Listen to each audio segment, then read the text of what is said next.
So guys, meron tayong mga bagong housemates na mga kasama. Ako housemate? Hindi. Kami ba, dalawa? Hindi kayo. Bata, hindi matanda. And then dumating na si TJ at saka si Justin kagabi. At syempre, first day nila, kailangan mo na ma-familiarize yung mga kasama dito sa bahay. Pero nakatuwa kasi nag-enjoy si JM, si James, anak ni Uncle Joe, plus si Fino. Parang ang daming bata dito sa bahay kagabi. So ngayon punta natin sila, kamustahin natin ang kanilang first day dito sa bahay. Yo Joe, grabe mga kasama mo sa tambay ah. Siyempre. Ha?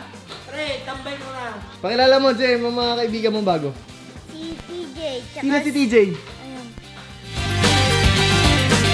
Ayun, Ayun! Tsaka sino? si Justin. Yun! Kamay ka naman, Justin! TJ! Masaya ba kayo dito sa first day nyo? Ikaw, masaya ka ba? Ha? Wala yung founder nila kasi. Ha? Wala yung founder nila. So sa first founder nila. Oy! Sino? Hello. Ayan yung content nila. Mukhang may toyo ah. May tinutuyo ko eh. Bakit? Gusto nyo pumunta ng park kasi sabi, tinawagan ko, pupunta kami ng park eh. Pupunta ang park. Eh, kailangan... Sino? Uwi ka na. Magpe-play sila sa park. Oh.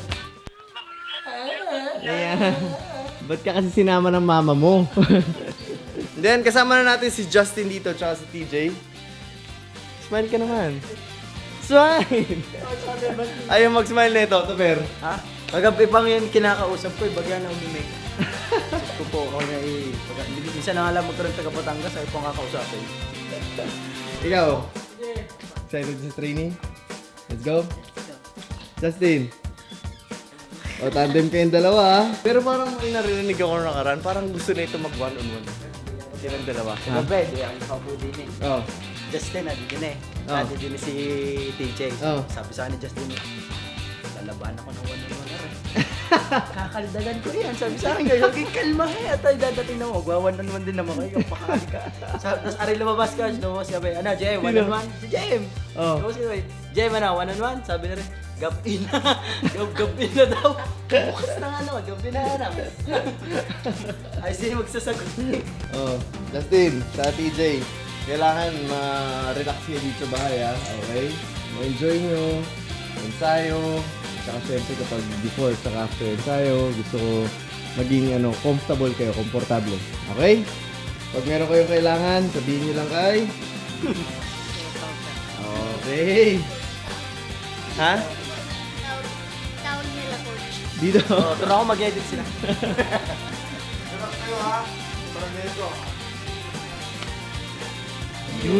Relax. Sana Rex, baka naman. At syempre dahil ensayo na pinag-uusapan natin. Kanina, meron dumating dito.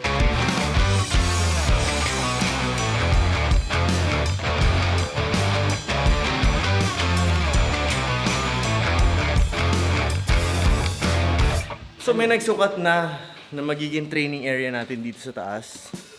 Hello. Ayan. Palinis na ng palinis dito guys. Kung mapapansin nyo, ito, medyo malinis na yung lugar. Though hindi pa finished. Pero yun nga, sinukatan na to ni Kuya kanina. Taraflex ilalagay natin dito. So yung kulay na parang wooden court. Para at least maliwalas yung pakiramdam. Plus, ang ganda na rin ng lighting natin dito. Kaya talagang perfect. Magbe-blend talaga.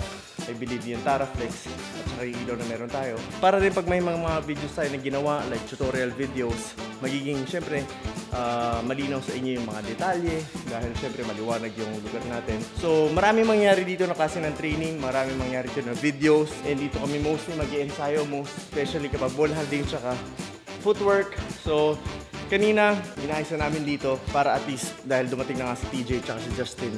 At least, mga after 1 week, sabi sa amin na gumagawa. Mga siguro mga 7 to 10 days.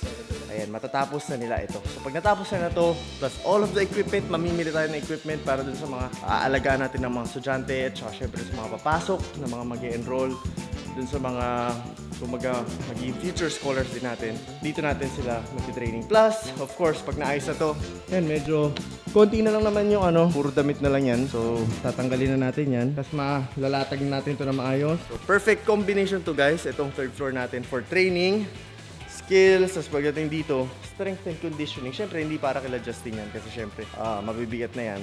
Pero, siyempre, meron din tayong mga magiging estudyante na mga college player na, or mga 20 plus year old na, or mga teenagers, magiging usable tong area na to. So dito tayo mostly mag-uubos ng oras sa mga susunod na vlogs natin. Few weeks na lang yun, few days na lang yun. Pero nakita nyo na nag-start na, pumunta na dito sila Justin at TJ. Dito na sila natulog at nakakatuwa dahil for how many years na experience ulit natin na meron tayong batang mga kasama. At na-enjoy talaga nila. Plus of course si Fino nag-i-enjoy. Si Fino nag-i-enjoy, si JM, si James nag-i-enjoy. Mas maraming bata sila ngayon. Marami rin nagtatanong kung paano makapasok. So, syempre, hindi rin namin kaya i-accommodate lahat. Hindi natin kung ano mga pwede natin gawin. Para naman sa mga gusto mag-enroll, it's possible. Pero wala pa tayong perfect, specific date. Pero October tayo magsa-start ng training para naman to dun sa training camp. Ito lang, nauna lang dito sila Justin TJ. Really to feel kung ano talaga ma-experience sila dito in the next months, weeks na mag-ensayo sila with us. So, parang familiarization lang muna. Makita lang nila, ma-feel nila, makatulog sila dito. And, ayun nga, with all of the activities na pwede pa natin gawin. Pero, this time, it's all about proper guidance sa training and everything before and after training, before and after laro. Lahat ng pwede ibigay dun sa mga bago nating estudyante na makakasama. Kaya, yun ang mga abangan nyo. Ba? Pindali mo sample nga, dalawang bola, sample. Binasic yung ginagawa ko, ba't gano'n? Diba nga? Teka lang, may tanong ako sa'yo, Justin. Ito bang yung ginawa mo na yun, ginagawa mo na matagal na? Kanina lang. Ganun na kaagad yung ginagawa ko. Alam mo yung mga tinuturuan ko sa, ganyan, sa dribbling na ganyan, kahit mga matatanda na 20-20 plus, nahihirapan dyan. Ikaw nung ginawa mo effortless, isa pa nga. Ito ang ganda, grabe ang ganda ito. Isa pa.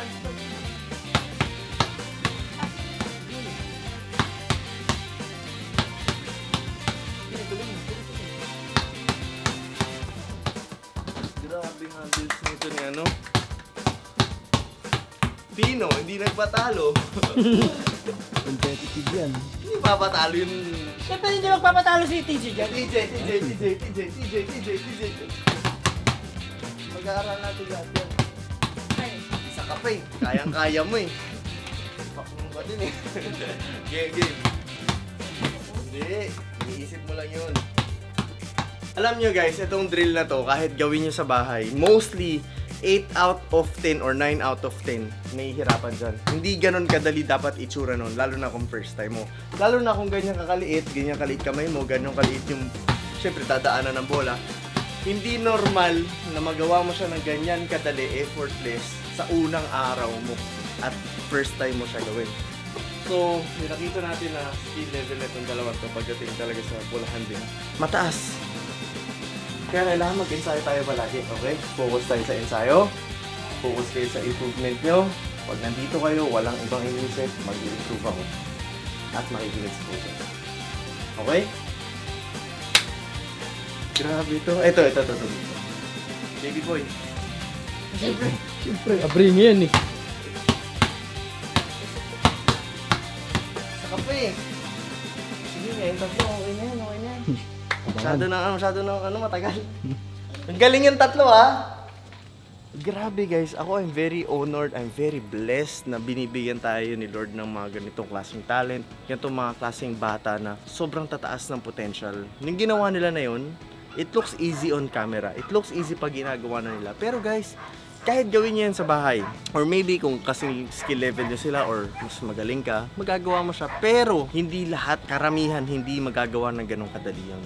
It's just one move, hindi mo naman talaga gagawin sa basketball court yun, hindi mo naman talaga gagawin real game yun, isang bola lang naman talaga ang kinakailangan pagdating sa laro.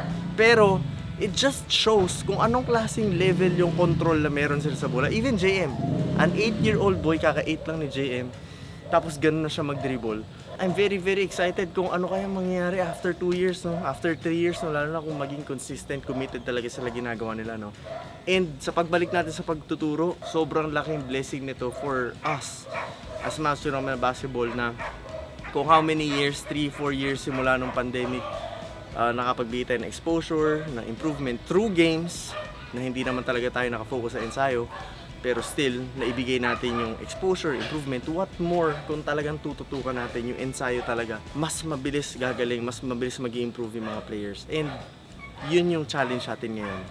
Na nakakatuwa dahil magagawa natin yun with players, kids, na sobrang taas ng potential, ng talent, ng level of understanding sa bola, ng control and everything na talagang alam mong pinanganak para maglaro ng basketball. So, yun yung ayaw natin sayangin and sayamahan nyo kami sa journey namin ngayon na panibago. Ito yung mga batang Mavs. Well, sa umpisa, puro bata yan, pero syempre we'll also welcome teenagers, 20-year-old, early 20s, or kung sino man nangangailangan mag-improve. Titignan natin kung paano tayo makakatulong sa kanila.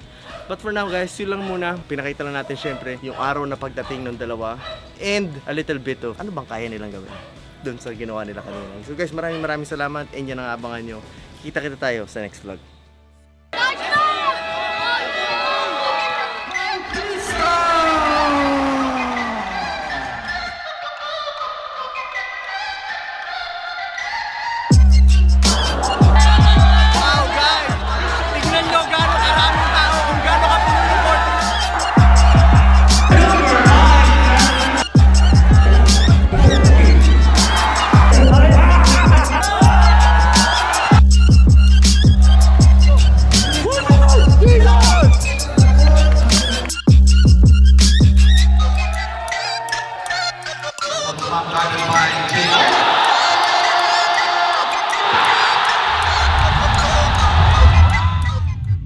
Guys, Dayo is back! Repeat! Dayo is back!